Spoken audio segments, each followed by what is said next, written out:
Hello guys, how are you all? Welcome back to my channel. So, today we are gonna see, what if Izuku and Momo were in relationship secretly, part 2. So before we start, go check out the author of this fanfic, evolvelove, link is in the description, and also subscribe to our channel, and like this video, so let's begin the story. A new day was beginning, two people of different genders got up earlier than normal, each one for different reasons. The first one did it to do his typical routine, but unlike other days, this one did his exercises with a smile, and even letting out little giggles from time to time. Just when the boy had just left to do his series of exercises, the door of the second morning person opened, preventing them from seeing each other. The second one got up early to have breakfast alone, something she had been doing for some time now. The girl's face was flat and colorless, similar to that of an emotionless android. Her expression did not change at any time, her breakfast left a bad taste in her mouth. Once his training was finished, the boy had the most exquisite dish he had ever tasted for breakfast, even though it only consisted of eggs and rice. Prepared for anything, the boy took out his old and trusty notebook, ready to make the list he had planned yesterday. Returning to the young woman, she had fallen asleep at the kitchen table, waking up seconds later, thanks to the gravity that caused her chair to fall next to her. The young lady sighed tiredly on the floor, whispered "Really?" and then she went to her room. Finishing writing a letter with great care, the young man began to pack his things without any rush, enjoying the memories that came to him every time he put something in his suitcase. The girl had gotten into her bed again, returning to the world of dreams where she could enjoy the warmth that her lover used to give her. The boy dressed elegantly, with a suit that fit him perfectly, and combined with the huge smile that he had been wearing since he woke up. Ready to continue with his list, the young man took his luggage and sighed melancholy when he saw the door to his room. Some tears threatened to escape, but the boy remained strong, he had cried enough he could no longer afford it. Continuing on his way, the young man stopped in front of the door of his loyal and good friend Ida, smiling at the memories he had with the speedster. Whether good or bad, his friend would always be the same strict but sensitive president of his class. The boy continued remembering the moments he spent with his companions as he progressed. Meanwhile, the young woman lying on her bed seemed to be unable to rest comfortably, moving from side to side in her dreams as if something was bothering her. She whispered someone's name with her eyes closed, waiting for the aforementioned to come and comfort her like he used to do. Arriving at his best friend's door, the young man giggled as he remembered the number of moments he had spent with Uraraka. He knew the feelings she had for him. He appreciated them and would treasure them no matter how far away he was. The girl was someone important to him. The boy slipped the letter that he had written to her. "It seems as if you were going to run away and never come back," said a familiar voice in front of the boy. "Todoroki." The young man shouted in surprise, quickly covering his mouth to avoid waking up his companions. They both remained silent for a few seconds, Todoroki leaning against the door of his room, and the boy in front of him firm as a rock, trembling a little, but with a nervous smile. "Take care, Midoriya," said Todoroki with a smile, an action that surprised the boy with the suitcases. Just when he was about to go into his room. "Wait, Todoroki." The young man called. "Could I ask you a favor?" he asked determinedly. Todoroki was not a person to make promises, much less to do charity and feel sorry for others. At most he could feel compassion for another, but no more still. "What?" Todoroki asked, accepting the order that he would leave him. "A very important one." Returning to the sleeping girl, she seemed to only get worse in her nightmares, having only brief moments of peace in which she was genuinely asleep. "I would have liked to say goodbye to Kachin," though the young man, already heading towards the exit of the dormitories, although it probably would have ended in a chase, he smiled a little amused by the attitude his friend had. The moment the boy passed through the room, the smile he had had since he got up instantly faded. Seeing his memories pass by, as if they were ghosts from the past, the boy turned to look at the corridor on his left, where his past self was knocking on her door, and she opened the door for him with a smile, as bright as him. Swallowing hard, the boy walked to the door, he raised his hand tempted to touch it just like his old self he was about to do it. Inside the room, the young woman little by little stopped moving, uncomfortable because of the nightmares, she began to breathe slowly and calmly. She began to feel safe and calm, as if he were close. Opening her eyes slowly, Yayoi Rozu stood up strangely, and out of pure impulse she went to the entrance of her room, feeling that someone was outside. The black-haired woman remained thoughtful for a few seconds while holding the doorknob, a small ray of hope it formed inside him. After a few seconds it opened. "Izuku," the black-haired woman mentioned to him, even though the corridor was empty. Making sure that there was indeed no one nearby, the black-haired woman's face fell as she closed her door. Izuku exhaled silently from the ceiling of the corridor, letting himself fall carefully, the sweat of nerves running down his back. That was close to what the green-haired man thought. "I couldn't do it, I wasn't ready." Already outside the dormitory building, Izuku saw on his list what was next. A smile appeared on his face. Apartment in Midoriya. It had been a while since the green-haired boy had visited his mother. The boy couldn't help but feel a little nervous and happy to know how things had gone in his absence. Without wasting any more time, Izuku took out the key from the door and took a deep breath before turning the knob. "I'm home," the green-haired man shouted, as usual. Izuku, his mother's scream was heard. Appearing in the hallway of her home, the green-haired man's mother stood still as she looked at her son from head to toe. Izuku smiled warmly at her and left his things on the floor in anticipation of what was coming. "Hello mom," he said at the same time that he was tackled by his mother in a familiar hug. His mother answered him, somehow, while she buried her face in her son's chest. The green-haired boy returned the hug with just as much affection as his mother. "I missed you, Izuku," the little woman said between sobs, moving away to hold her son's face in her hands. "Me too," she said, the green-haired man feeling warm. Once the greetings were over, the two green-haired men headed to the kitchen, where Izuku's mother made him tea, the way he liked it, and she asked him why he was visiting, only to later contradict herself by saying that there was nothing to give. "Reasons to come to your home." "I'm leaving the city," the green-haired man said in a dull voice, knowing how his mother was going to react. "On a field trip? Camp? Study trip?" he asked, still not understanding what his son was referring to. Normally high school always took them on field trips. Feeling guilty for not telling her sooner, Izuku hesitated between telling her the truth or keeping them a secret. "No more secrets," he said, determined to tell his mother everything. "For a scholarship that high school gave me," the green-haired man informed her, looking at her with determination. His mother's happy face changed to one of confusion and surprise. Izuku decided to continue with his explanation so that she understood the situation she was in. "I'm going to travel through different countries." Like the image of Yue, her mother's face began to darken. "I don't know how many years I'll be gone," she finished speaking. Raising his gaze, the green-haired man observed his mother's dull face.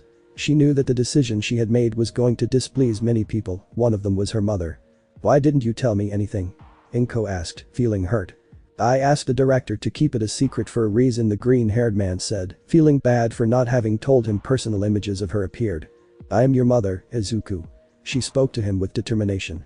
"I think I deserve to know what is happening with my son," she demanded. Clenching his fists, the green-haired man prepared to recapitulate the painful memories that he tried to ignore. "And then I speak." Meanwhile in high school. The noise of a lot of voices talking woke up Uraraka, stretching while yawning. The brunette got up sleepily from her bed. Because she had just gotten up, Uraraka didn't notice the letter that was lying near her door. Not noticing the note, the brunette stepped on the letter, and his walk caused the letter to remain under his snack table. "Yawn, what's going on?" the brunette asked tiredly, opening her door to see the scandal outside.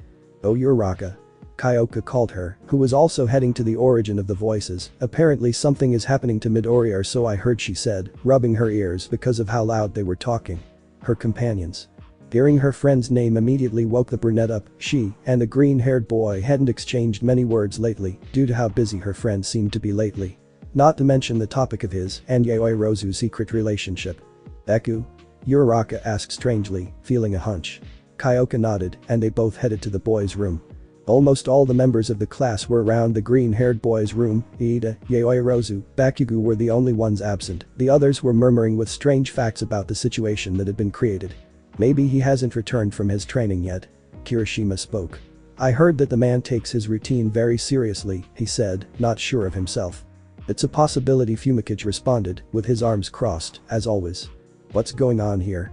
Uraraka asked curiously, drawing everyone's attention.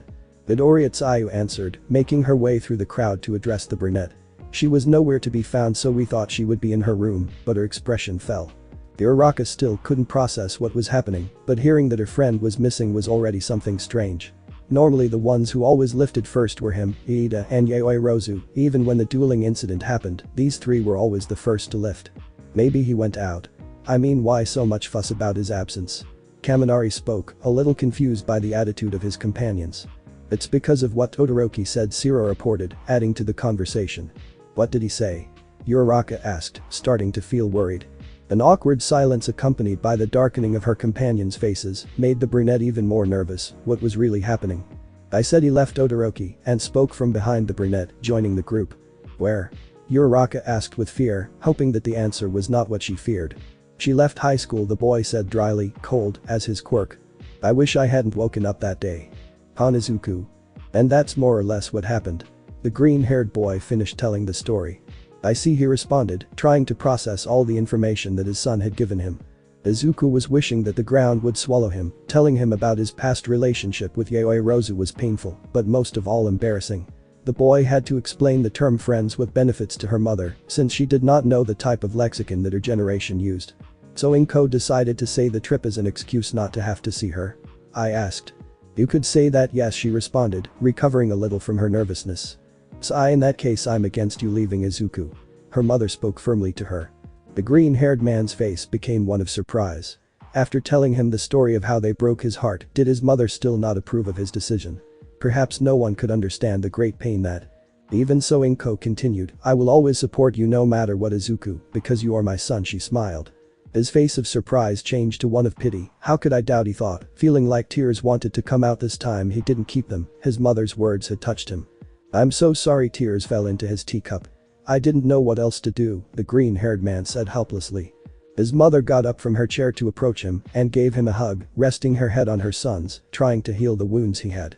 I'm proud of you, Izuku, his mother told him, happy to know that her son will change the world. Once his tears had stopped, the green-haired boy prepared to continue on his way, having to separate from his mother. He promised her that no matter how much he would visit her again, and that from now on, Izuku would contact him more often. One more thing, Izuku said to him before his mother left. Yes?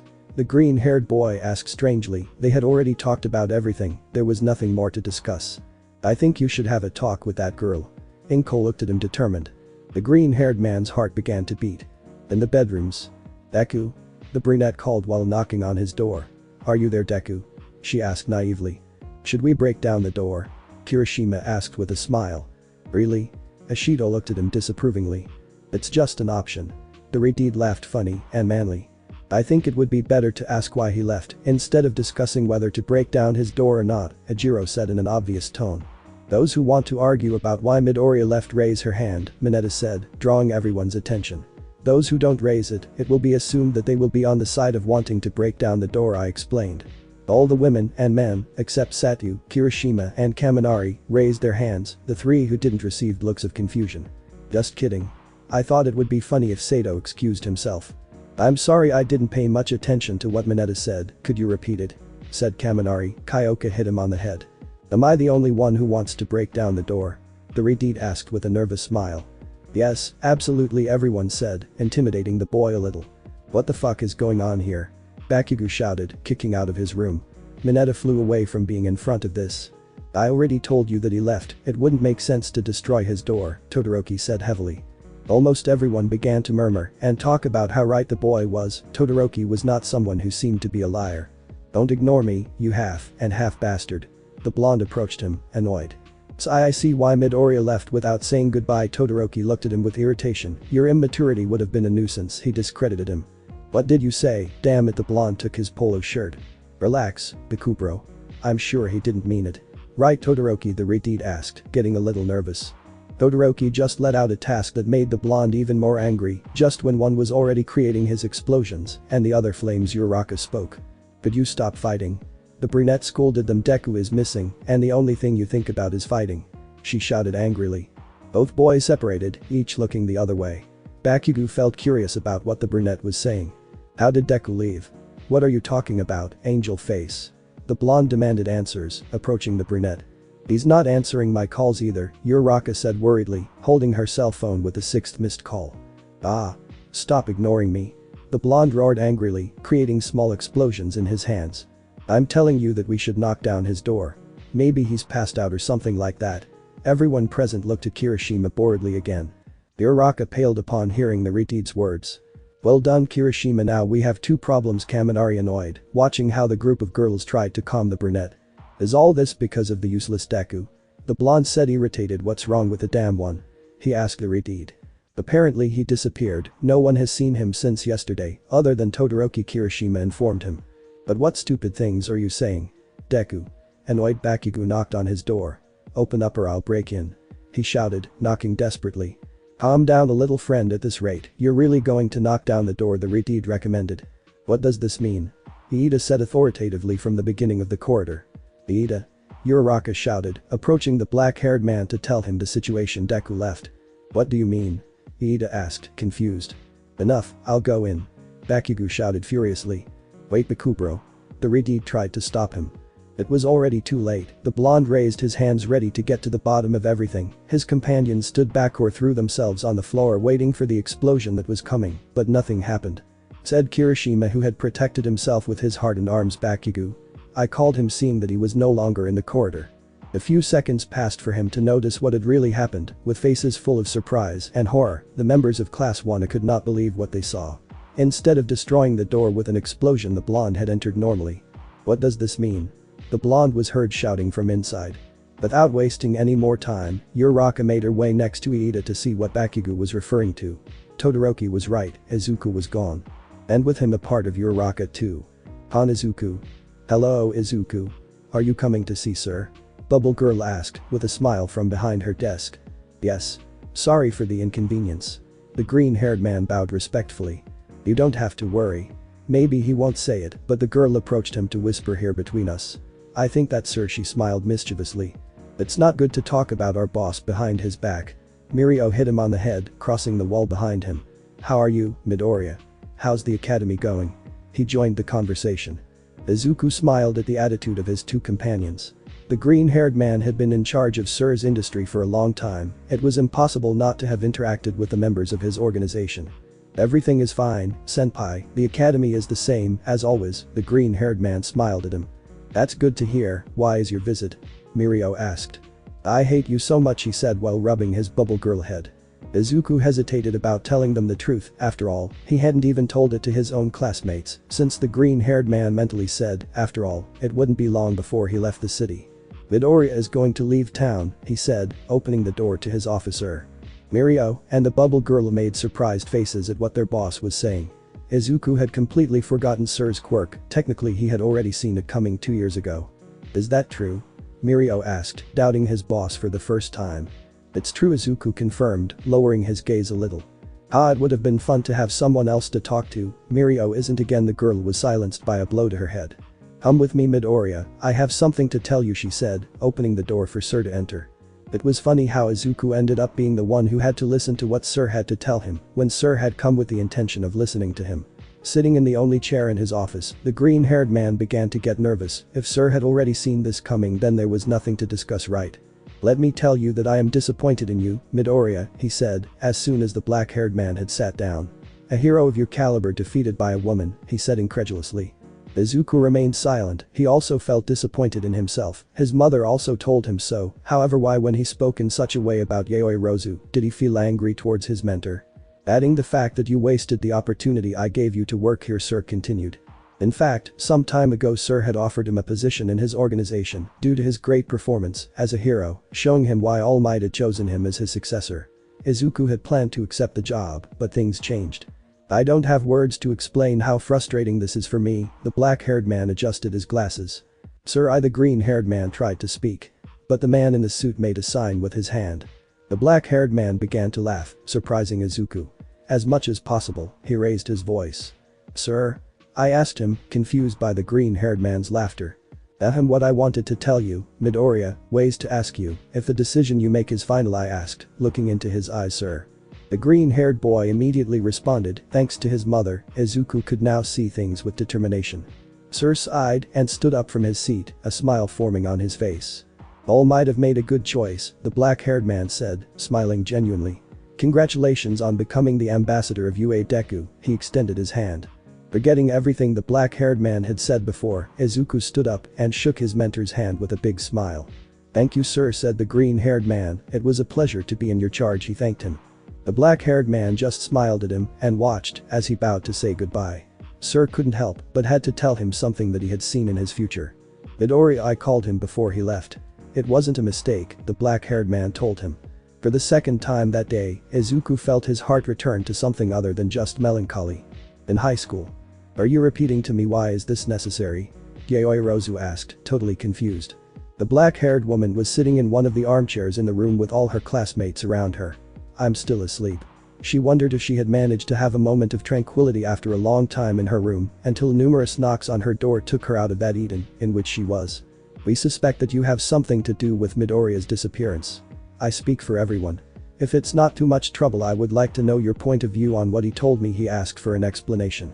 So if you told them, Yaoi Rozu thought. She already suspected that the green-haired man had told his two best friends about their relationship, thanks to Uraraka, who had been distant and short with her lately. Sai, what do you want to know? The black-haired woman asked with her head down. Why? Uraraka shouted, approaching the black-haired girl. Why did you have to reject him? She asked. Yaoi Rozu really didn't need this. Was it that Uraraka couldn't notice the pain she was feeling? From one girl in love to another, the black-haired girl thought that this one would understand her. However, the brunette seemed to be blind when it came to her. How could you reject someone as good as Izuku? The brunette tried to see the logia. Look, if you already know what we had, so it's not necessary for me to explain it to you, is it? The black-haired girl asked nervously. In truth, he was enduring so much. According to the information that Midoriya confided to us, Iida spoke. They both had an agreement not to put feelings in the middle, otherwise their alliance would end, wouldn't it? I look at the two black-haired eyes. Everyone who had no knowledge about what had happened between the two young men began to understand what Iida was talking about. That's right, he responded without daring to look at the black-haired woman. Here comes my question. Then the black-haired man prepared himself. If from the beginning that was the agreement, why was it only Midoriya who ended badly? He asked. It doesn't matter if I tell them, the black-haired woman thought, ready to tell everyone the truth. He wasn't the only one who was hurt, he said, looking at the black-haired man, his eyes reflecting pain and sadness. Iida managed to complete the puzzle. You loved him, Uraraka interrupted, his annoyed attitude changed to a calmer one. Yes, the black-haired woman stated, squeezing her fists because of how stupid she was. Everyone present without exception made a sound of surprise at the black-haired girl's big revelation. Did Hagakure faint? It seemed that way since her floating clothes were on the floor. I would have tolerated you being with him, said Uraraka, looking into the black-haired woman's eyes. But I can't forgive you for what you did. She walked away and then left. Wait. Yaoi Rozu tried to stop her for some reason. Thank you for explaining it to me, Yaoi Rozu, now I understand why she disappeared. The black-haired man thanked him with a dull face. Then he's not here. But he'll come back, right? The black-haired girl asked, feeling scared. She could handle the pain, but there was no way she could be without it. I don't know if anyone knows, Iida informed him, leaving just like the brunette. Everyone watched as the class president left without further ado. Once out of sight, everyone turned to look at the black-haired wing, waiting for her to do something, but Yaoi Rozu didn't know what to do. Little by little everyone began to leave, some with sad faces and others with disapproval. Yaoi Rozu was left alone again, with a green-haired boy on her mind. The young woman headed to her room with nothing else to do. It's not my business, but Todoroki said, leaning on the corridor, you should talk to Uraraka and Iida, he recommended. Lowering her gaze, the black-haired woman didn't know if they even wanted to see her, knowing that because of her Izuku was gone. You may have made mistakes in the past. Todoroki began to speak, but you can still write about your future, he told him before entering his room. Why are you helping me? The black-haired girl asked. Strangely, her partner was not someone who was very motivating. Because I don't like breaking promises, Todoroki told her, leaving the black-haired girl confused. She's right, said the black-haired girl. The last few weeks she had done nothing but lock herself in her room and cry. Maybe even by apologizing for the green-haired boy's loss, she could take some of the blame off. Yaoi Rozu headed determinedly to Iida's room, ready to write about her future. Izuku. That's what happens when you get involved with women. Brat. Gran Torino scolded Toshinori for telling you that he chewed a cookie. Once again, the same feeling that he felt when Sir spoke in such a way about Yaoi Rozu was present in the green-haired man. There were only 2 stops left on his list, the Gran Torino house was one of them. But if the heroes don't have family, how would the balance be maintained? Izuku asked, trying not to sound rude. Not everyone who has a quirk is a hero, is it? The old man asked, sounding obvious. Forget about her, Brat. Having a family is a point against when you're a hero. I speak as if I already knew the topic. Until now everyone had told him the same thing, however his mother and Sir always ended up telling him that his relationship with Yaoi Rozu hadn't been bad, he had just had bad luck, that's all. Gran Torino, on the other hand, did not seem to approve of the young man's decision at all. I understand, the green-haired man getting up from the old man's unwelcoming chair. It was good to see you, Mr. Torino, goodbye. He said goodbye respectfully. Goodbye, child. He moved his wheelchair to turn to see Torino. Ready to leave, the green-haired man began to doubt his actions as he approached the exit of the apartment. Maybe it's not necessary to talk to her after all, he thought. Boy. The old man called, forget what I told you and find someone who is worth it, he said with a smile from ear to ear. Of all the acquaintances Izuku had, Gran Torino would always be the one he found most difficult to understand. It may not be the right thing for a hero," continued the retired hero. "But it was a unique and unforgettable experience." He waved his hands goodbye. Izuku no longer had any doubt his relationship with Yaoi Rozu had not been a mistake, it never had been. In academia, apologizing to Iida had been relatively easy. Yaoi Rozu only had to tell him what he felt and ask for forgiveness afterwards. The black-haired man accepted his apology and wished him luck with Uraraka when the problems came. The brunette never opened the door. She told him that if he was going to apologize, he should do it to Izuku and not to her. Even so, Yaoi Rozu apologized with the door closed and everything, hoping that she would forgive him one day. "Is it night already?" said the black-haired woman, seeing how the sky had darkened so quickly. Feeling a little better than before, the black-haired girl decided to prepare something quick in the kitchen and then go to bed. Although in her mind she is still worried about Izuku's whereabouts, Yaoi Rozu knew that it was best if they both stopped seeing each other for a while. But what a big lie that was. What the black-haired girl wanted most at that moment was to be able to ask the green-haired boy for forgiveness, tell him how much she loved him, and maybe with a little hope to be friends again. Tomorrow will be another day, the black-haired woman told herself before lying down in her spacious bed. Stroking the side where he used to sleep when they both met, Yaoi Rozu managed to sleep peacefully once again. City airport, midnight. Sitting with his ticket in hand, the green-haired boy was looking at his cell phone screen for approximately 5 minutes. 10 missed calls. The green-haired boy read mentally. Uraraka. The green-haired boy felt bad. Maybe the letter was too much, he thought. The green-haired man blushed. "A call can't do any harm," Izuku said, putting the cell phone to his ear. "Deku?" Her friend answered instantly. "Hello, Uraraka," the green-haired man answered nervously. "Where are you? Are you fine?" "But what am I asking? Of course you're not fine," he said non-stop and loudly. The brunette. Izuku had to move his cell phone away a little for the sake of his eardrums. "I'm fine," the green-haired man said calmly. "I'm at the airport." You're supposed to already know that confusion in his voice. "How do you expect me to know where you are? You left without saying. You didn't even leave a note." Uraraka began to speak stressed. "Didn't you read the letter I left you?" the green-haired boy asked, surprised. "See letter?" the brunette asked, calming down a little. "I haven't seen any letter." In my brunette's eyes focused on the tip of what seemed to be a sheet of paper. Ignoring what her friend was telling her on his cell phone, Uraraka opened the envelope and began to read while listening to her friend. "Well, if you can't find it, I can tell you myself," said the green-haired man, swallowing all the shame he felt. "Dear Uraraka, thank you very much for being my friend all these years. I know that it can be a little embarrassing to have someone as nervous and anxious as me by your side. Even so, you and Iida accepted me as I am. I would be lying if I said that I never felt something for you. I'm sorry for not reciprocating your feelings. I never thought I would end up in love with someone like Yaoi Rozu. I always imagined her as on some kind of unattainable pedestal. Maybe she doesn't love me, and that's okay. Although it hurts a lot. I would like you to come to the city airport with Iida at 2:30 in the morning. Sorry about the time, there were no other flights available that left today, so that I can properly say goodbye to you. Please just come and do it stealthily. I don't want Kakin to end up destroying a plane or worse. P.S. Next time we meet, would you have a date with me?" he said to the green-haired boy on his cell phone at the same time that Uraraka finished reading the letter. The tears had started to come out for a while now. Uraraka brought her cell phone closer and said, "We'll be there, Deku," she said animatedly, before the green-haired man even answered. Uraraka threw her cell phone as hard as she could against the floor. Wiping away her tears and swallowing, Uraraka put the letter in her pocket and left her room ready to settle accounts with a certain black-haired woman. After what was told in episode 1. The dispute had already been going on for approximately half an hour. No one seemed to want to lose. At the same time, no one seemed to be thinking clearly. The two simply charged at each other to hit each other. "I think that's enough," said Sayu, starting to feel bad for her two friends, both beaten up and clearly tired. "I'm going to interfere. I can't stand this anymore," Iida said, adjusting her robe ready to end the fight. "Wait, Iida. Look," said Kirishima, pointing to the two girls lying on the grass panting. "I can't take it anymore," the two thought in unison. Uraraka might have the advantage when it came to hand-to-hand combat, but Yaoi Rozu's constant handling of weapons balanced things by keeping her at a distance. Now the two were looking at each other as they stood up a short distance from each other. Everything happened very quickly. Yaoi Rozu received a powerful hook on her right cheek, and Uraraka felt her head move from side to side due to the blow of the black-haired woman's staff, which she had created at the last second, small but hard as iron. Despite such strong blows, none of them had fallen unconscious. They only ended up lying on the ground. "Call recovery girl." They both heard Iida shout. The black-haired man approached the two girls.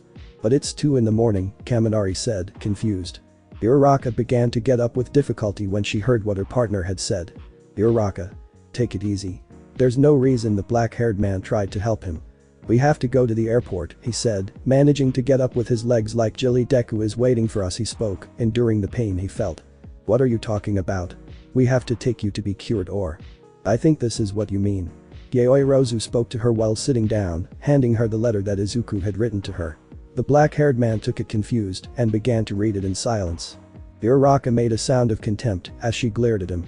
I found her tea lying on the ground, said the black-haired woman, standing up completely thanks to a staff she had created to support herself. We have to be there, the brunette said, starting to feel tired. We were her last words before she fell asleep. Tsuyu called from behind. Go to the airport, we will take care of Uraraka.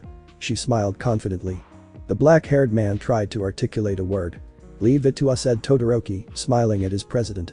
Fine, I'll say goodbye to Midoriya for the whole class. The black-haired man felt motivated. I think you should go too, Yaoirozu, Todoroki told him, turning to look at the injured black-haired girl. I agree with Todoroki. Something tells me you should go. Tsuyu smiled genuinely. The black-haired girl began to tear up because of how good her classmates were with her. With so much moral support, Yaoirozu was willing to fix things with. Wait. Bakugo shouted as he approached them. Also take me 4 eyes. Deku is where you're going, isn't he? Take me or I'll kill you, the blonde didn't finish speaking. Bakugo's entire body froze instantly. Inside the piece of ice, small explosions threatened to break the blonde's frozen prison. I always wanted to do that, said Todoroki. Well then. Yaoirozu, get on and hold on tight. Iida turned on his engines. This won't take too long, the speedster began to turn on. I'm coming, Izuku, he thought as he climbed onto his partner Yaoirozu's back. In the airport. Maybe they won't come after all, the green-haired man thought, letting out a sad sigh. Without waiting any longer, Izuku got up from the chair he was in and headed to catch his flight, which was already queuing up to board. As the line moved forward, the green-haired man's mind began to flash through images of him and his friend. The first time they spoke that morning before the others arrived in the classroom. The training sessions they both spent watching the beach. The many sleepovers in which they got up early chatting about literary works and arguing about which pop song was the best of the month. How magical their first kiss and romantic encounter had been, that end of semester party. The dozens of times in which they both met secretly to be able to feel the other, may scene. The toga incident that helped the green-haired boy realize her feelings. At night when he accompanied her shopping, in which the green-haired boy swore to feel that she loved him too. They were good times, the green-haired man said with a smile. His heart was now completely healed. Sighing once again, the green-haired boy turned once again to see if anyone would come, but no one came. What kind of person would schedule a flight at 2 in the morning? I was a little annoyed. Ready to board, the green-haired man stopped short when he thought he saw All Might pass behind him in his original form. I need to sleep, he thought. And then it happened. Midoriya. A voice known to the boy shouted at the top of his lungs. Staying static, Izuku turned to look at the airport entrance, which had been partially destroyed, but it didn't matter that Iida had come to see him. Apparently Uraraka too, seeing that he seemed to be carrying someone on his back. Sir, tickets please, the airline called. Excuse me? Could you give me 5 minutes? The green-haired man asked, feeling happy. I just for being from UA once one of its graduates saved a family member, the woman smiled understandingly. Thank you very much. Feeling refreshed, the green-haired boy activated his quirk and headed at full speed to the place where Iida had stopped. Feeling his heart pounding, Izuku met the black-haired man in the place where he had been sitting waiting for a while. Iida. The green-haired boy greeted him, approaching his friend. I thank you so much for coming. The green-haired boy smiled as much as he could. I couldn't call you your friend if I missed your farewell. He returned the smile. The green-haired boy extended his hand as a symbol of farewell, to which Iida responded with a shoulder-to-shoulder hug. Even though they were both almost equally tall, the green-haired boy found himself being carried as if it were nothing. That reminds me, the black-haired man said, starting to step aside. I hope that Uraraka's replacement is to your liking. The black-haired man stepped aside, revealing a black-haired staff sitting behind him. The green-haired boy's heart began to beat strongly. All the feelings he felt for the black-haired girl seemed to want to bloom again, however. But what happened to you? The green-haired boy asked, approaching the black-haired girl, forgetting all nervousness or bad memory. Did I get into a fight? The black-haired woman answered with a nervous smile. An awkward silence formed between the two until the green-haired man began to laugh, amused by his friend's response. Yaoirozu was a little surprised, but then she joined the boy, not being able to tell how contagious his laughter was. "Excuse me, sir, I'm afraid you'll have to come with me," said a police officer, along with 4 others behind Ida. "It was good to see you, Midoriya, take care of yourself," Ida shook her hand. "Goodbye Ida, you too, take care of yourself," the green-haired man said goodbye. Ida left with the police officers, leaving the 2 young men alone. Yorozu was the first to speak. "I'm sorry," the black-haired woman said, looking sadly into her eyes. "I'm sorry that all this is my fault, I'm sorry that I put you through." When she was interrupted. "Apologies accepted," he said, hugging her tightly. "I should have followed the treaty and not put feelings in the way." She blamed herself. Feeling her heart squeeze, Yorozu began to shed tears at her friend's words. "I want you to know that even if things become strange between us," the green-haired man gulped, "I don't want to stop having you in my life," he confessed. The black-haired woman couldn't do anything but cry. Izuku was truly the kindest person she had ever met in her life. "It doesn't matter, as a friend." This time it was him who was interrupted. "I love you," the black-haired woman said between sobs. "Please don't leave," she begged him. The green-haired man couldn't say a word that Yorozu had told him sounded so real. "I love you Izuku, as I always did." He continued talking. "I was afraid to change things. I was so satisfied with our fake relationship that I didn't want to risk it." I interrupted him boldly. "I love you too," the green-haired boy answered, separating from her hug to look into her eyes. "I love you too Momo," the green-haired boy called her by her name. Despite the wounds and how much the bruises on her face hurt the black-haired girl, she ignored all those details when the green-haired boy joined his lips with hers, feeling how she was returning to who she was before, all thanks to he. "Even so," the green-haired man said, separating himself from the black-haired woman, "I have to go to Yorozu." His face changed to one of sadness. How was it possible that from feeling pure happiness and love to only feeling fear and sadness? Izuku and I tried to invent something, but not even the smartest person in the class could have an idea at that moment. "Please understand," the green-haired boy said, hurt. "I can't turn back anymore." The green-haired boy put his forehead together. "Sir, it's time," sniff said the flight attendant, who had been observing the entire scene. "Don't hold back for me," she told him, and then the green-haired boy kissed her forehead. "Bye-bye Momo," she told him at the same time that the green-haired boy got up. Yorozu didn't say a word, she couldn't. Watching how the love of his life turned around for the last time to smile at him before passing through that door that would take him far away, Yorozu said very late. "Goodbye Izuku," he said it in a whisper. "Because between geniuses there can be no love. I'll see you soon." Izuku responded, as if he had heard him. Or if. The loud alarm of her alarm clock forced a disheveled black-haired woman to get up, turning off the device in an unorthodox way, with a staff that she created, so she wouldn't have to stretch. Yorozu moved around her apartment with her eyes covered by her hair, all the while.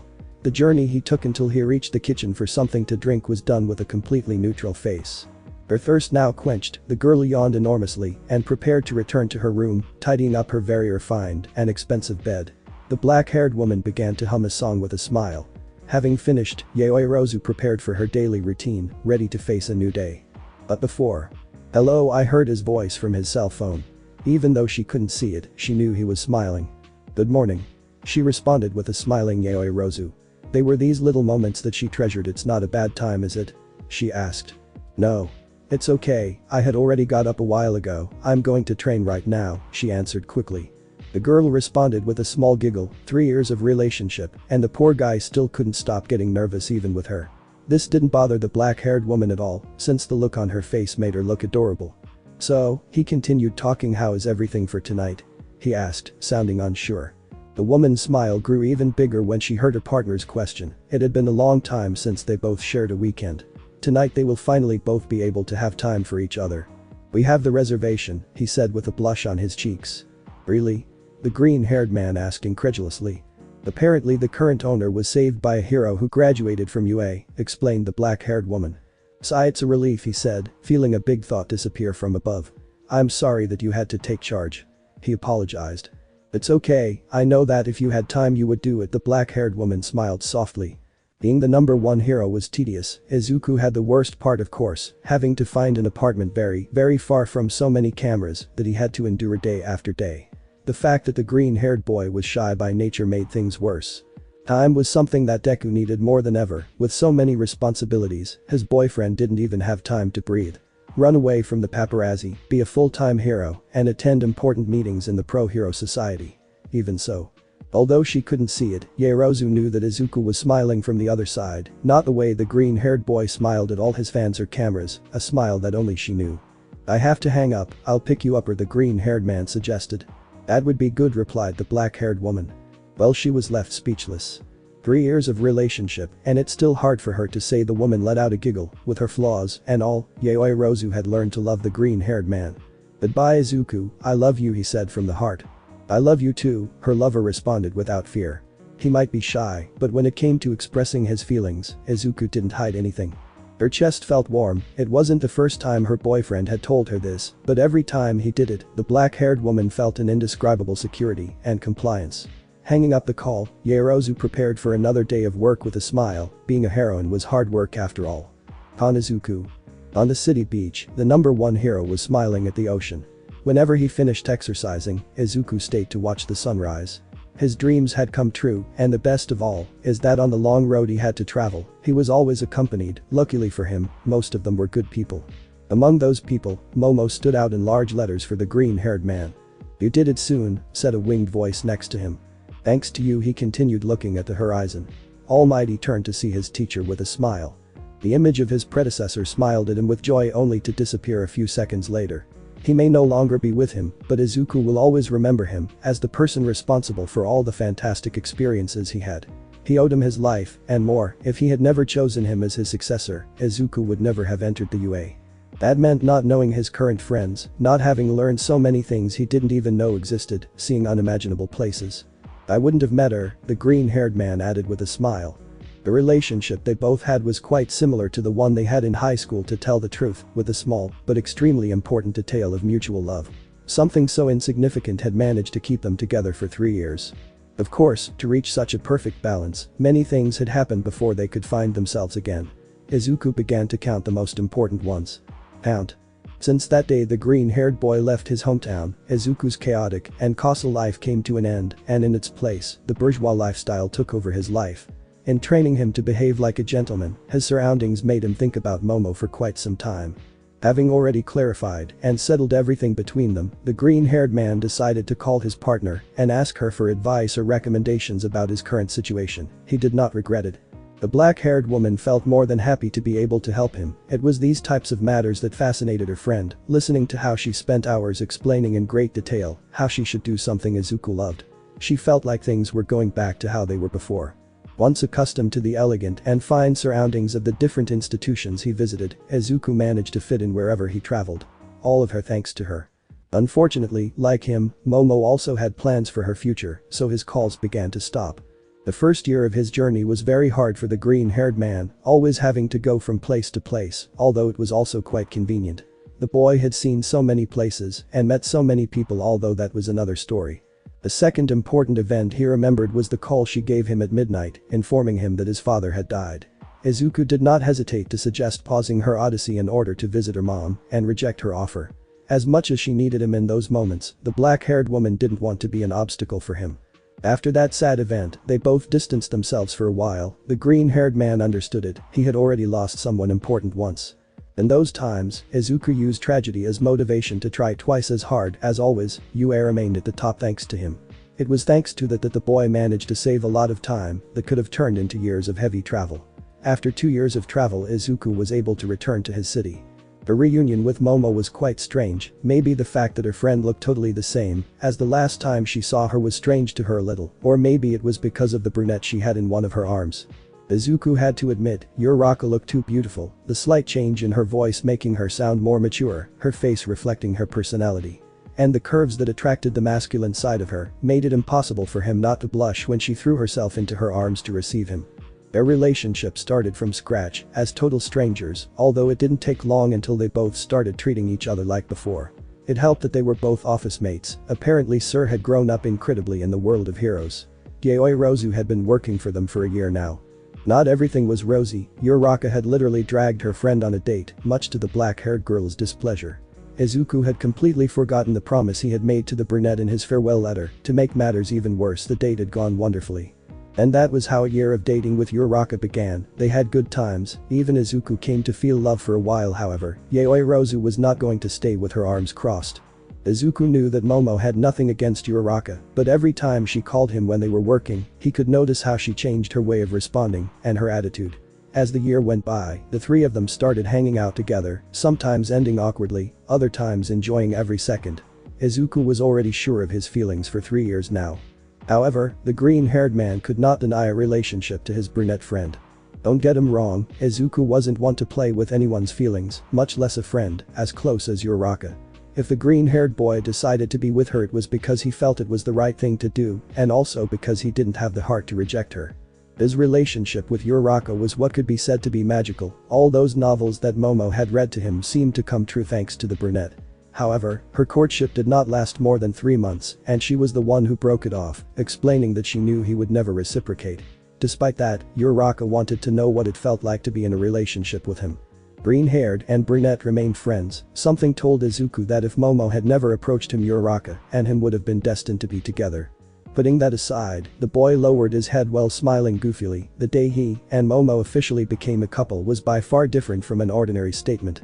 They could both feel it that morning, each one prepared in his own way, one practical in the mirror with his reflection which was redder than a tomato. Yaoirozu read every novel he had, looking for the perfect line he would use. So much practice and preparation just to say good morning and get to work. They hadn't spoken to each other all day, each one turning to look at the other from time to time, wondering if it was a good time to propose. To complicate matters, Izuku was promoted to pro hero that morning, which means total independence. No more hours of work in the office. Yaoirozu had to tell him now or never. After their day of work, they both went in silence to take the train, a habit they both had. Some of the green-haired man's fans recognized him and cornered him to ask for signatures or photos. Momo didn't seem bothered at all. Izuku had become famous since his first year after all. Although seeing how some teenagers and even women hugged his friend with complete confidence, it did cause him a little annoyance. Izuku realized this and decided to escape from the stalking with the black-haired girl. With the help of the boy's quirk, the duo left the station and began to move above the roofs of the city. Much to Momo's discomfort arriving at the black-haired woman's apartment or roof, Izuku was ready to express his feelings to her. I had waited 3 years to be able to tell him, and well. The boy took out his very battered old notebook, and when he turned to see his friend, he was surprised that she also had a notebook, only this one was more elegant and looked very expensive. They both laughed at the coincidence, exchanged glances, and hugged each other. The green-haired man's strength caused his friend to be lifted above him. None of them noticed this, of course, each one was focused on hugging the other with all the love they had. After their hug, Izuku carefully placed the girl on the ground. The pair spent a few seconds without saying anything, just looking full of appreciation and love. Izuku treasured the memory with great affection. Momo began to read what she had written to the green-haired boy. As she read more, the black-haired girl's face began to change into a sad expression. Honestly, the boy had stopped listening to her when she started to shed some tears. Letting his notebook fall to the floor, the green-haired man grabbed her face and gave her a kiss that left the girl breathless. She didn't want to continue watching her cry, she couldn't stand it. The black-haired woman's elegant notebook fell to the floor next to the green-haired man's old and worn one. Momo returned the kiss with great passion. The moment she had been waiting for so long had finally arrived. Because between geniuses, there can't be love, but between nerds there can be. Visiting your mother? Yaoirozu asked a little upset, standing up. Yes, it's been a while since I've visited her, the green-haired man said with a smile. Is next week okay with you? Asked. The black-haired girl took a few seconds to respond. Here she was unpacking her things for her move to her boyfriend's apartment. For Izuku to come to her with that question so suddenly was definitely a surprise. Yes, of course.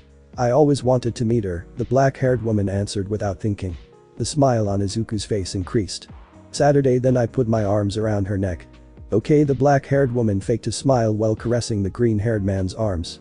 I'll call mom to let her know. He gave her a quick kiss and then went to look for her cell phone, leaving mom alone. Izuku had never told her much about his mother. The girl was a little to blame for that part since she had never directly asked him about her.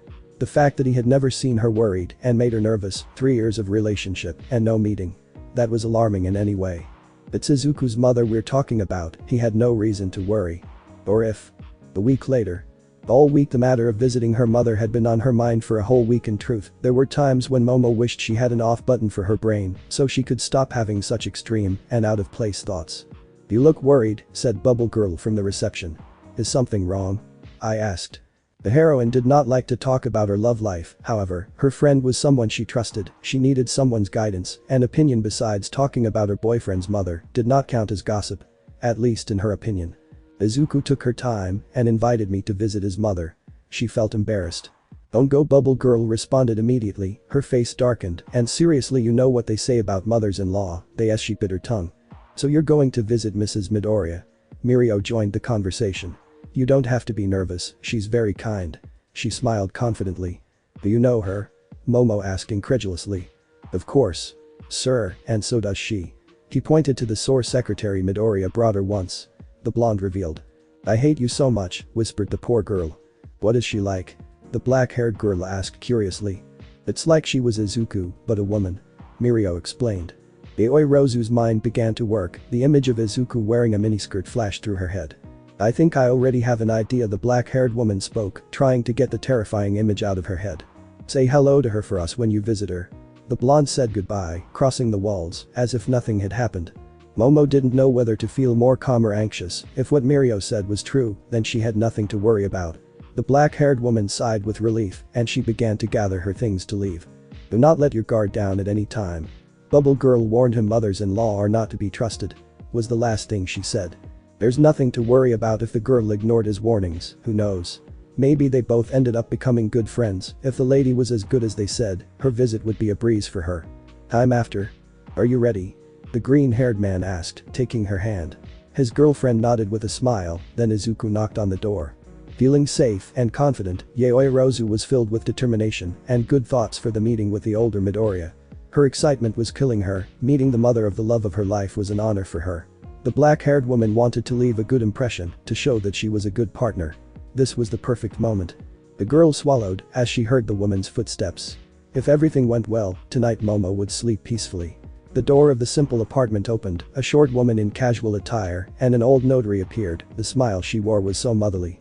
With just the first impression, the black-haired woman felt that this woman was one of the most innocent living beings on earth, along with Izuku, of course. Izuku? He increased his smile even more. I missed you so much that he approached to hug him, ignoring Rozu. I missed you too, Mom. The green-haired man hugged her back, feeling a little embarrassed because his girlfriend had to see him this way.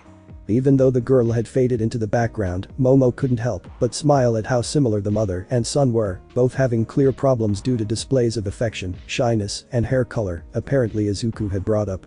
All from his mother. You've gotten taller. And you look more handsome than before. The lady grabbed his face, carefully inspecting her son. Izuku laughed a little awkwardly at Mom. I would like to introduce you to someone who moved her mother's hands away from her to get away a little. Feeling the green-haired man's hand, Momo intertwined her fingers out of habit and even supported her body a little against her partner, letting her head rest on the boy's shoulder. He wanted to show the closeness and confidence that he had with Izuku, plus the shyness of his lover, did not allow him to show signs of affection when they were in public, so he had to take advantage. This is my girlfriend. I thought it would be good for you to know each other, said the green-haired man, feeling his face burn from how embarrassing it was to say that. Her mother was stunned for a few seconds, it seemed that the woman had not understood or heard things well at all. Seeing how things were going, the black-haired girl decided to show up. Clearing her throat, Momo inhaled and exhaled. Good morning, Mrs. Midoriya, my name is Momo Rozu. Nice to meet you. He bowed with the kindest smile he had. For a legitimate daughter of the Rozu family to show such respect for a woman of standard appearance, it was rare to see and hard to believe. Even so. Wasn't your girlfriend? He asked, turning to look at his son. Completely ignoring the crouching black-haired woman. Momo began to have a nervous tic, the girl had remained frozen in her position, not daring to look up because of how undervalued and insignificant she felt at that moment. Her self-esteem plummeted. Mom? Izuku demanded because of how rude that sounded. Rozu, is she the girl who broke your heart in high school? The woman said without scruple. Mom? The green-haired boy shouted angrily, approaching her mother to prevent her from continuing to speak.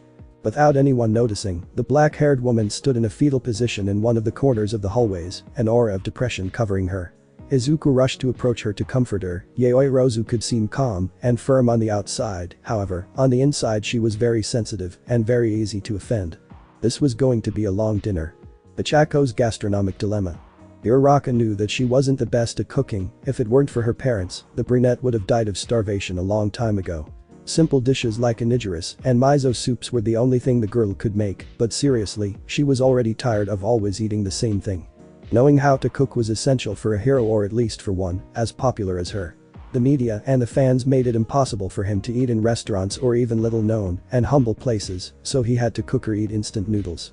Honestly, Achako had started to develop a dislike and even disgust towards instant food, adding to the fact that her mother always told her that it was unhealthy to even think about eating such food. Speaking of her mother, the girl's first idea was to ask her if she could teach her how to cook. Her response was not encouraging at all. Apparently not having hands in the kitchen was something transcendental on the part of his mother, revealing to him that she only acted as a helper in the kitchen, with his father being the one who cooked and added his seasoning. After hearing this, the brunette asked her father the same question. He happily agreed, however. "Stay aside," the girl shouted, coming with a fire extinguisher, pointing determinedly at the burning oven. "Wait." Her father tried to stop her, however, it was too late. The foam had fallen completely on him and on the entire shelf where they were cooking. If it had not been for the extinguisher having run out, the chestnut's kitchen would have been covered in white.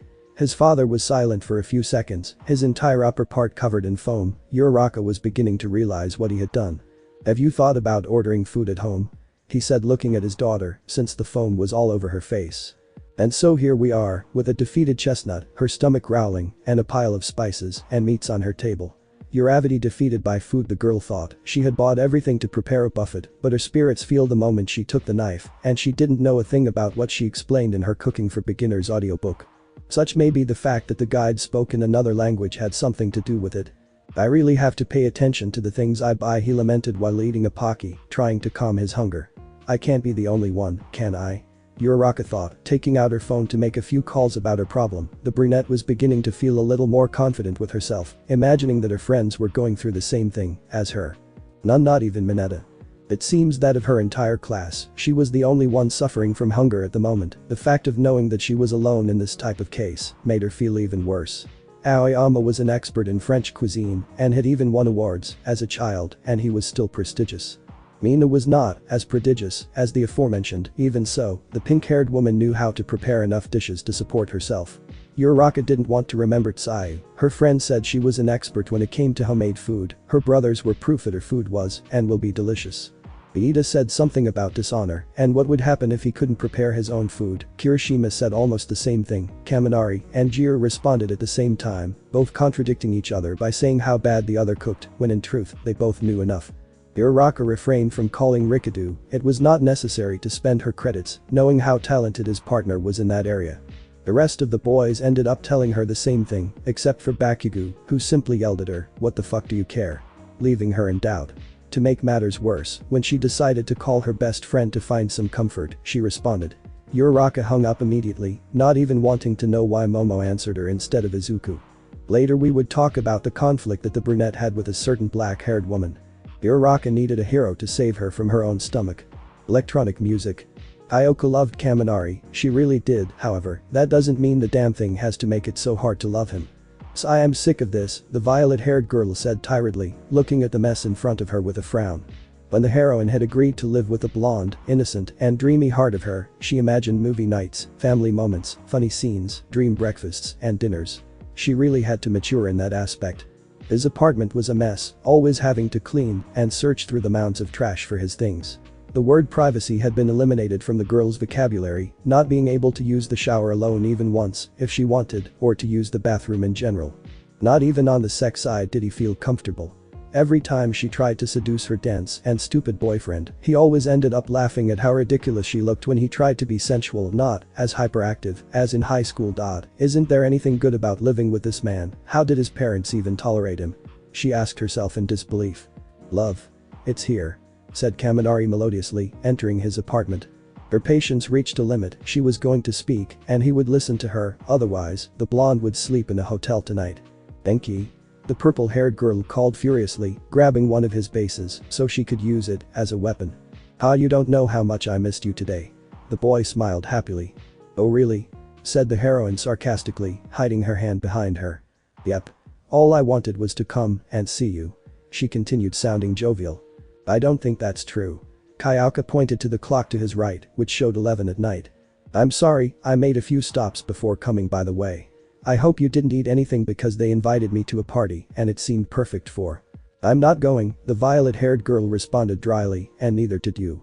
He used his quirk to close the door. "But you don't understand. This will be great for us after the blonde wanted to explain, his attitude was still positive. "I said no." The girl shouted furiously, the echo of her voice was heard throughout the place. A tension-filled silence occurred for a few seconds. Despite this, Kaminari remained positive about his girlfriend's attitude. Listen, there's no need to argue, let's settle this and then go relax at the party, okay? Believe me, after what I asked you. I think we should break up, Kayaka said with his mind clouded by anger. Kaminari's infectious smile faded, desperation beginning to take over him. What are you talking about? He asked, not believing what the blonde was hearing. About us, idiot. That's what I'm talking about. The purple-haired woman took out her undershirt, resisting the urge to hit her soon-to-be ex-boyfriend. Look at our apartment. I can't continue living like this. He claimed. Point for his girlfriend, lately he had not been the cleanest and most careful of boyfriends, but everything had an explanation, and once she heard it everything would be solved. I understand that the apartment is a disaster, I admit that it's my fault, but if it's your fault, why do I have to be the one to solve your problems? He pointed his base at the blonde. Let me explain to you. The reason why I was careless in that aspect was for a reason. She lost his patience a little. So I will talk about that tomorrow. Now I want to be alone. When the blonde steps in to open the door. It took a few seconds for Kaminari to understand what his girlfriend meant with those words. You can't be serious, he thought, not believing what he saw. Are you kicking me out? The boy asked incredulously. Did you say you had to go to a party or not? Why don't you go and relax a little? I'm going to be busy cleaning. His voice began to crack a little. Are you serious? The blonde asked, annoyed.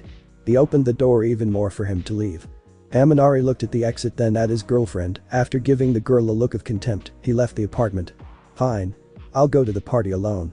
I hope you have fun cleaning too. He said once he was outside, making a gesture with his clothes to seem more upset.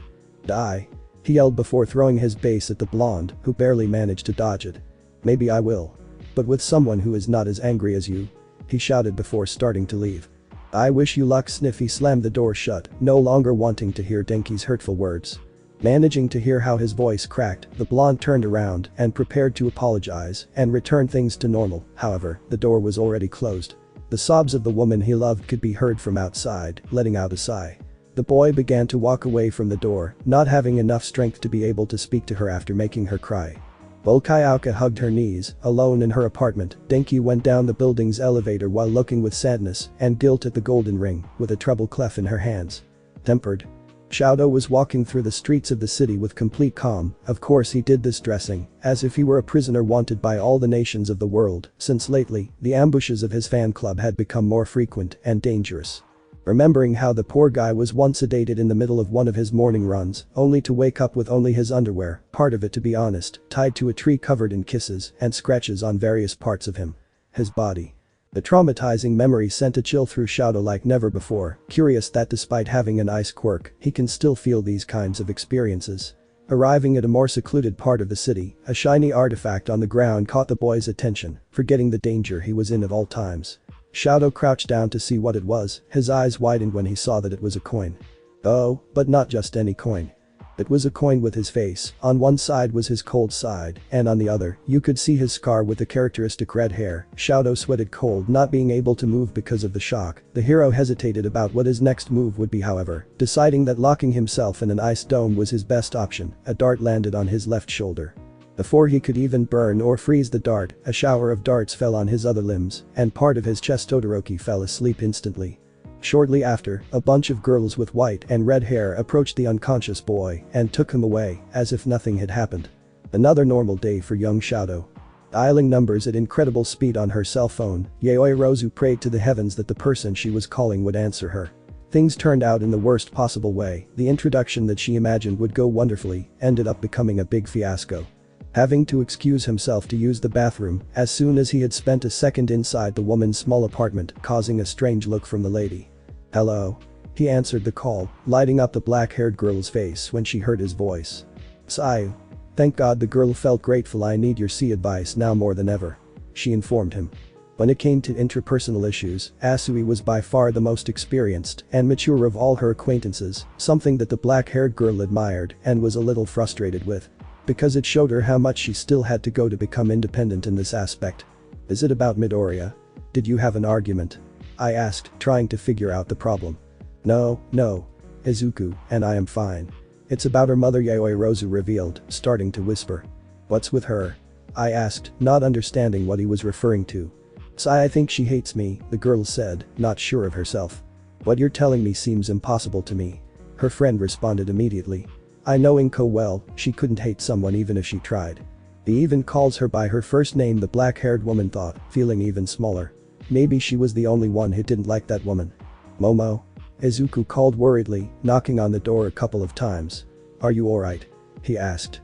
Saying goodbye to Tsuyu in a whisper, the girl put away her cell phone and took a deep breath before answering. I'm fine. I'll be out in a few minutes, don't worry. The black-haired woman responded with a tone that was too fake. The boy knew that this was not true, for his girlfriend, being discredited and undervalued was the worst of punishments, increasing the fact of how sensitive she was to insults and provocations. Izuku couldn't help but worry. Well, mom asked me to go buy some things at the store. I informed him it won't take long, I promised, the green-haired boy assured him determinedly. What was missing? Yaoi Rozu cursed her luck, sighing and hitting her forehead on the door. All the chances of achieving a family bond with Izuku's mother had gone to waste. How was it possible for him to pull himself together after their first meeting? He needed the support of his partner now more than ever. Unfortunately, his mother had already beaten him to it. Please don't take too long, the black-haired girl asked, sounding more like a prayer. I won't do it. I know it's asking too much, but the green-haired man answered firmly and tried to get along with Mom. Okay. She doesn't usually say those things, he explained. Indeed, everything she knew about the woman was mostly positive things or good impressions, nothing compared to what she had just experienced a few moments ago. One more thing, Izuku continued saying, don't lock yourself in the bathroom until I come back. He smiled nervously. A giggle escaped the girl, she truly couldn't imagine a life without him. Opening the door enough, the black-haired woman stuck her head out of it so she could see her partner. I'll be fine, she said, looking at him more calmly than before. The green-haired man smiled as he exhaled calmly, his hand rested on her girlfriend's cheek, tenderly caressing her face. If there was something that Momo adored about Izuku, it was how incredibly tender and affectionate he could be. Despite being a muscular giant with a tough appearance, the boy never lost his innocence and shyness completely. The black-haired woman was grateful that he didn't. Approaching the green-haired man, the girl wrapped her arms around her boyfriend's neck and got into a more comfortable position while looking at him with a sparkle in her eyes. Izuku understood what his partner was getting at and pulled her face in for a kiss. No matter how many times they did it, the boy always lost track of time when he felt Momo's lips. On the black-haired woman's part, his kisses always made her forget all her problems and dilemmas, forcing her to think about nothing but him. This time was no exception. Completely closing the little distance between them, the girl deepened the kiss while she caressed her partner's curls. The heat began to take over Izuku, the boy gave himself the confidence to lift his girlfriend by her legs in order to facilitate their kissing session. Both were between caresses and kisses until. Izuku, before you go. Oh. Inko stopped short, covering her face with clear discomfort. The young couple paled, separating at incredible speed. The pair began to fix their messy clothes while trying to breathe normally since the previous touching had left them panting. What were you saying, Mom? The green-haired boy asked, red as a tomato. I forgot to ask you for the butter, his mother informed him, avoiding eye contact. Butter? He'll bring it right away. The boy shot out of the apartment, probably thanks to his quirk. The two most important women for Izuku had been left alone, one looking at the floor without daring to even breathe, the other looking uncomfortably at her son's girlfriend. Seriously, nothing can go worse. Come with me to the kitchen, Yaoi Rozu, I would like to have a talk with you, he said with a smile, although his tone of voice seemed irritated and even annoyed. I had to talk. The girl tremblingly followed the woman, wishing that the earth would swallow her. The Chaco's Gastronomic Dilemma, Part 2. Uraraka asked for a hero, and a hero would have. As if by magic, the doorbell of her apartment rang repeatedly. The tired and exhausted brunette got up like a zombie to go see who it was. Whoever this is has no patience, she thought irritably, opening the door heavily. The girl was tackled by a shock force that made her see her life pass in seconds. The Chaco. Nijire called over her, raising her arms as she did so, excited to see her old friend again. Achako was also happy to see her, but she couldn't tell because of the level of power she had thrown at her. If her friend was characterized by something, it was because of the lack of delicacy she had, at least with her. Uraraka tried to signal her, however, it was difficult for her to breathe with the weight of the girl on top of her, so the brunette gave up. I was passing by here and I remembered that you lived nearby. So I decided to stop by and say hello. His smile couldn't be more radiant. The prone girl let out a scream of pain in response to what her friend was telling her. Not having eaten anything was really affecting him. Tell me, Achako, how are you? He asked, bending down a little to see the weak girl. Hunger was the only thing the brunette could say, her stomach growled and the poor girl fell unconscious. Her friend's voice and confused face were the last things Ichako saw before everything went dark. Time after. The delicious smell of fried foods woke up the sleepy brunette suddenly, attracting her as if she were spellbound by such an aroma. As she got closer to her kitchen, someone's humming became clear. Upon entering her kitchen, Uraraka was surprised to see Nijire Hadu with an apron and a scarf on her head, cooking as if she were born for it.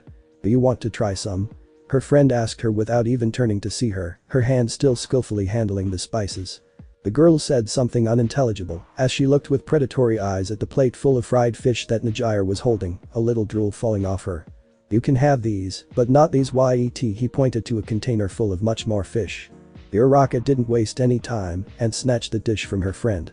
The brunette didn't even use cutlery to eat, she simply brought her mouth to the plate and began to devour each of the fillets without stopping.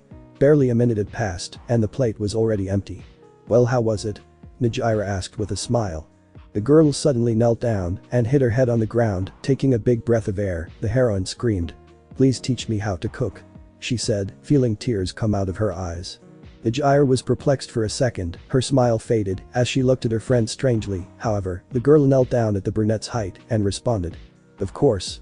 His smile returned bigger than ever. Uraraka raised her face as tears continued to fall. They both shared a hug while Nijire did her best to calm her friend down. The girl had finally found someone who would help her not be hungry anymore. "You're bleeding, by the way," said her friend in the middle of the hug, a little worried that she would die from blood loss. Uraraka's training was about to begin. Electronic music. Second part. Bedding up heavily, Kayaka stretched uncomfortably on her bed, turning to look at the empty space in the large bed. The violet-haired girl sighed melancholy. "Maybe I'm a little over the top," she thought guiltily, taking her cell phone from her nightstand, the girl hesitant about whether or not to call Denki. Swallowing her pride, the heroine was ready to dial her number. However, there was no rush. After eating breakfast, the violet-haired girl thought. Heading to the kitchen to see what she could eat, the girl stopped short. He was in charge of purchasing what he remembered before even entering the kitchen. I guess he wasn't useless after all. He lowered his gaze. Dressing casually to go shopping, the girl left her apartment feeling empty. It had been a long time since the girl felt loneliness or boredom in her life. Kaminari might be an idiot, however, he was her idiot. Like his quirk, the boy always lit up and lit things up. His positive and joking attitude perfectly complemented Kayaka's way of being. They were handsome poles in almost every aspect, and yet, she had decided to go this far in a relationship with him. Agreeing to live together was a big step, and maybe he also had difficulties like her. Maybe he should have heard it. Day at night. The thoughts in her head were so many that the violet-haired girl did not realize that she was already in front of the minimarket where Denki normally went to shop. Don't confuse them, being heroes gave them good funding. However, they both had humble roots, preferring to spend money on other things, a good low in Jiro's case. Sighing, the girl entered the establishment with her sad face, wondering how she would have felt to go shopping with Denki. "I bet it would have been fun," she assured with a smile. Not even a day had passed, and he already missed the blonde so much. "Kayaka?" A certain familiar voice called from behind. "What are you doing here?" Kaminari asked nervously. The purple-haired girl slowly turned around. Denki looked terrible, the smell of alcohol was noticeable, and her clothes were dirty and worn. It seems that she wasn't the only one who had a bad time last night. "Hello," the girl greeted him, feeling intimidated by the intense gaze of the blonde. "I came to buy something for breakfast." She took random products. "I thought that was my duty," he pointed from behind a cart full of everything they always bought. Kayaka gulped. Despite being in such conditions and the heated argument last night, the idiot remembered the only responsibility he had. "I'm sorry," the violet-haired girl apologized, lowering her gaze to avoid being embarrassed. "I know that I don't have much patience and that sometimes I'm scolded." She began to count her flaws. Kaminari listened attentively as Kayaka belittled herself incessantly. If she had spoken to him in such a way before, the boy would have died of laughter and told him how sentimental he was. However, this was not the time. "That's enough," he said, clenching his fists full of determination. "I love you just the way you are, flaws and all," he revealed. The girl was stunned by the blonde's words. The boy's eyes shone as if it were his quirk. Kayaka wanted to say something, but Kaminari seemed to not have finished speaking. "What I am going to ask of you is a lot, but I promise you that I am willing to change if you accept." The boy knelt in front of her. "But what?" "Kayaka-jiru, please marry me." The blonde shouted at the top of his lungs, bowing his head while showing her the ring. At first the violet-haired girl thought it was a joke, like all the others she liked to make to the blonde. "I can't imagine a life without you. If you reject me, that's fine. I understand. I deserve it for being an idiot." I stopped for a moment to breathe. "Denki?" It's the girl who tried to say a word. Seeing how the woman of his dreams, sometimes nightmares, approached him slowly made the blonde's heart go a mile an hour. It even seemed as if his quirk was helping him to go into cardiac arrest. "Is this a joke?" Kayaka shouted angrily, using her quirk to send her partner flying against the door of the mini-market. "I love you too." Kaminari screams internally, getting up in pain from the large shock wave. "Of all places did you have to propose in a supermarket?" She made a gesture with her arms, and to top it all off, "A mini one?" she shouted, irritated. "Is that a yes?" the blonde asked, scared and in pain. "Sigh, why, what do you think, idiot?" the violet-haired girl responded with a reddened face. Kaminari's characteristic smile and charisma returned to his body, as if by magic, rising to hug his now wife with all his might, however. "Ah!" the purple-haired girl screamed in pain, feeling the electricity flow through her body. "I'm going to make you the happiest woman in the He stopped hugging her when he saw her unconscious girlfriend in her arms. "Kayaka," he called, moving her a little. It was going to be a complicated marriage. "Cheer up, Mina." The love story of Jiro and Hagakure. "And then he came to look for me in the classroom and all my students started to embarrass us," her friend recounted fancifully. "Ah, what envy. I wish my boyfriend would do the same for me," Ashido sadly claimed. "Mashirao is not my boyfriend." Yet the girl said, "Embarrassed your boyfriend, did you get someone who?" she asked curiously. "His name is the pink-haired woman who made a bit of drama's sake," she revealed with a giggle at the end. The girl took a bottle of alcohol from under her pillow, hugged it and kissed it while holding the cell phone not very delicately. "Sai, don't you think it's time to finish with Sake and find someone else?" Hagakure asked sadly. "Never. There is no one like him in the whole world." He opened the bottle and took out a glass from his pillow too. "Maybe it's because it's a bottle," her friend said quietly. "You're jealous. That's all." I hug her bottle even tighter. "Ugh, how can you drink so much? It's horrible." She remembered the first time she tried to drink. "The problem was you, not him." Ashido continued denying, helping himself a little. "We are still young, Mina. You don't have to be sad for not having a partner at our age. Mashirao and I are examples," she explained. The pink-haired girl's mood was happily low. The alcohol was responsible for keeping her cheerful. The girl's fun and energetic personality faded when she remembered the fact that she was alone. That's where the drink came in. "Sake and I will have a date. I'll call you later." Ashido said goodbye, hanging up the call immediately. "Wait," Hagakure tried to stop her, but it was in vain. In truth, she felt sorry for her friend, the one who had talked so much about having a partner since high school, the one who had tried the hardest to attract the attention of her classmates. However, none of them paid attention to her. Apparently, Mina couldn't stand the fact that all of her friends have someone in their lives. So one random day, she decided to drown her sorrows in alcohol. The girl was not an alcoholic, not at all, at least in that aspect. The pink-haired girl had some control, making sure to only drink when it suited her best, mostly on weekends. The excuse of drinking because he liked her was obviously false, at least when she drank. The girl was surrounded by friends from her work, making her feel that she was still not completely alone. "I have to get her a boyfriend," Hagakure thought, lying down on her pink bed. The vibrating of her cell phone took her out of her thoughts, forcing her to see who the hell was talking to her at 11 at night. "Hello Toru, I'm sorry to write to you so late, but the director asked me to remind you that tomorrow you have class A." The girl read. "Making excuses to have to talk to me. I guess we're not that close yet," Hagakure thought innocently, starting to write him a message. "Thank you for letting me know, Mashirao. I don't know what I would do without you." The heroine responded with a laugh. On the other hand, Jiro felt a blush as he swallowed heavily. "That's just how she is, don't get her wrong," he said to himself, holding back the feeling of responding in the same way as his friend. "No problem, that's what co-workers are for, right?" Her smile diminished as she read Toru. "So you want to go slowly? Well, I'm not in a hurry," the girl thought, as if meditating. She had always had an interest in Jiro since high school, and the two remained very close friends. However, neither of them decided to take a step beyond that friend zone they were both in. But fate would bring them together once again. "I'm glad we worked together with Mashirao. Would you like to go for a walk after work tomorrow?" Toru sent him the message, along with an emoticon with a smile. "Meanwhile with Jiro, you have to buy supplies for the week. You also have to make a weekly report for the director," the hero recalled, while analyzing the text that his friend had sent him. "He definitely wouldn't go. I had to be strong and tell him no," and then he started writing. "I would love to. I had nothing planned for this weekend," the boy sent with tears in his eyes. Toru's heart jumped with happiness when he received the message. It may take time, but they both had many years of work at the academy, where they now taught. Unlike a few years ago, now they taught the younger generations of heroes. She would wait for him, they were still young after all. Returning to Mina. "Who needs a boyfriend?" Having a partner was losing your freedom, arguments over ridiculous things, problems with the time you have to give, all nonsense. She didn't want to be a slave, much less a dependent person. No sir. As long as Mina Shido breathes she will never commit. And I will never get married. The girl shouted at the top of her lungs, raising her bottle in the air. Although she was always curious, you know why some people seem happy being in a relationship, it didn't make sense to her. Sacrificing so much for one person seemed stupid, but even Yaoi Rozu had a boyfriend. She was the smartest of all her high school classmates.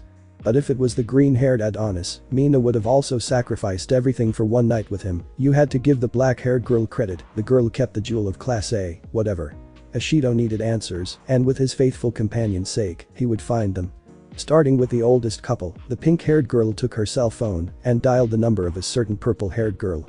While she waited for her to respond, the girl drank 3 or 4 glasses of the brew. Hello? Jiro responded with a happy tone, classic, and soft rock could be heard in the background. I have a question. The girl came to the point. Ashido. Something happened.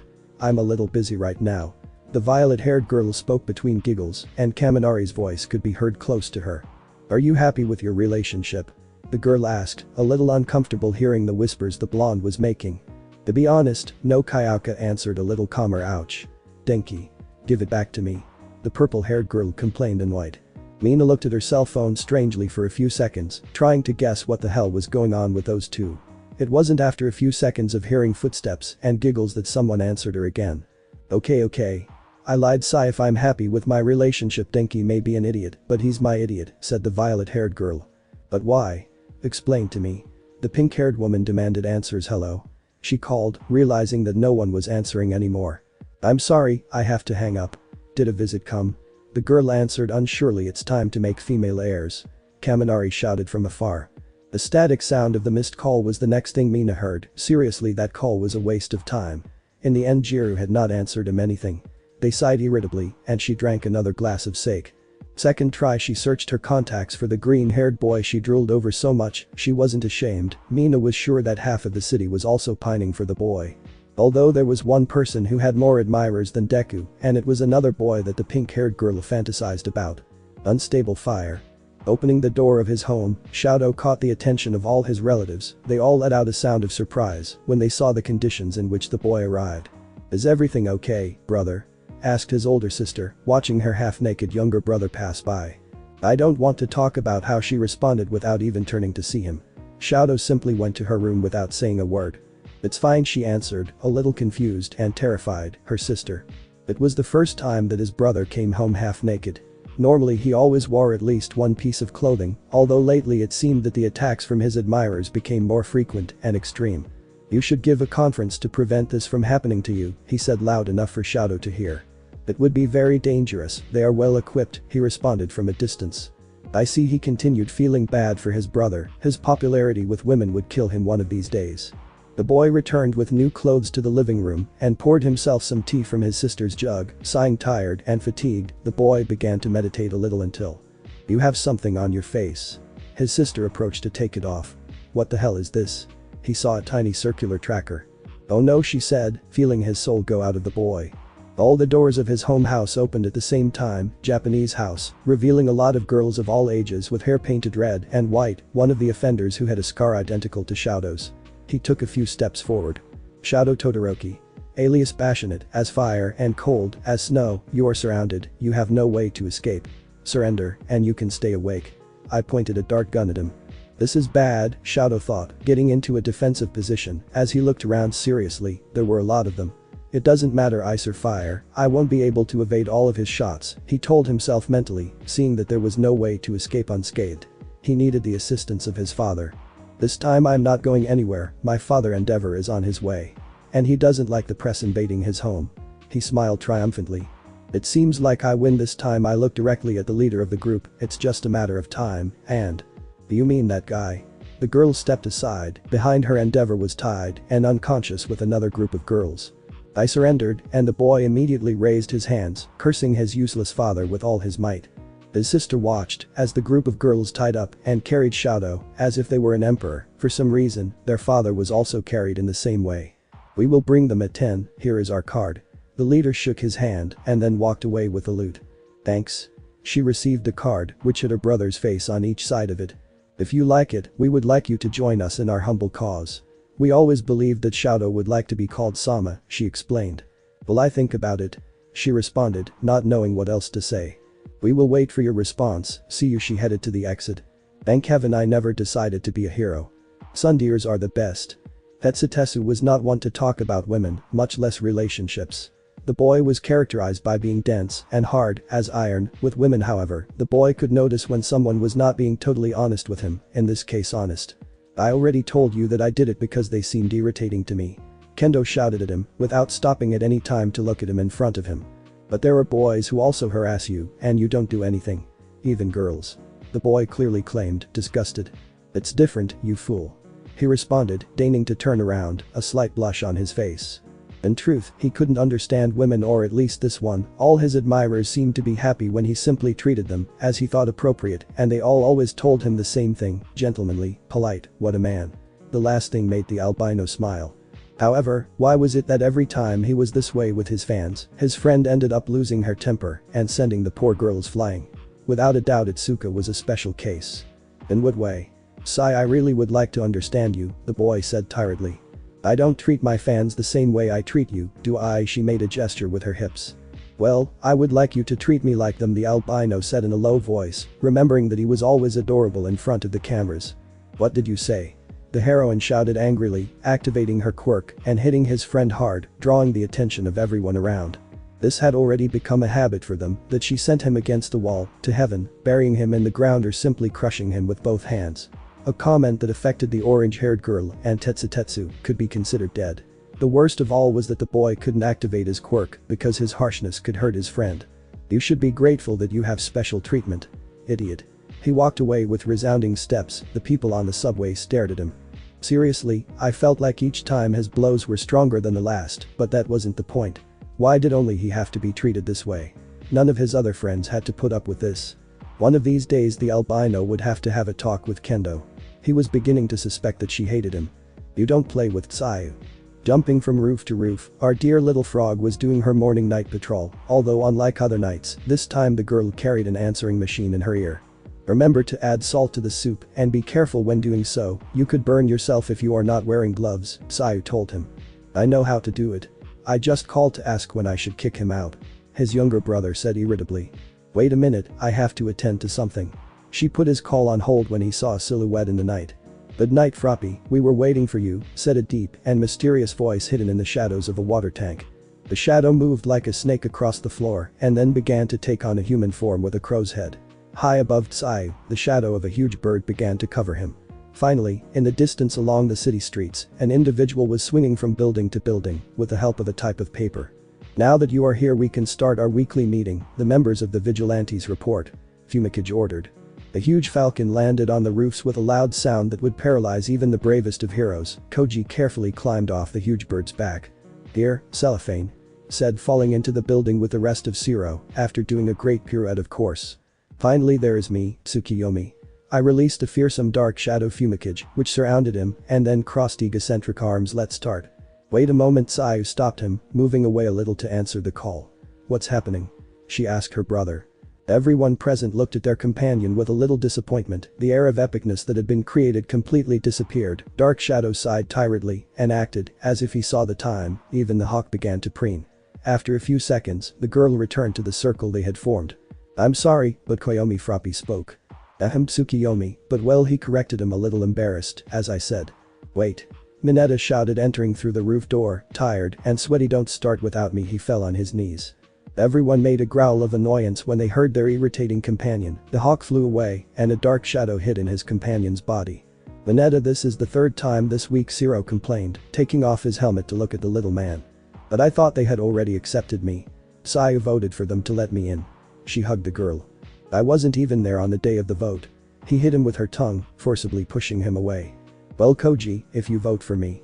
She approached her shy friend. "It was a Bodo against one, besides, you don't even care about the safety of the streets of the city. You just want to appear in the newspaper," Fumikage revealed.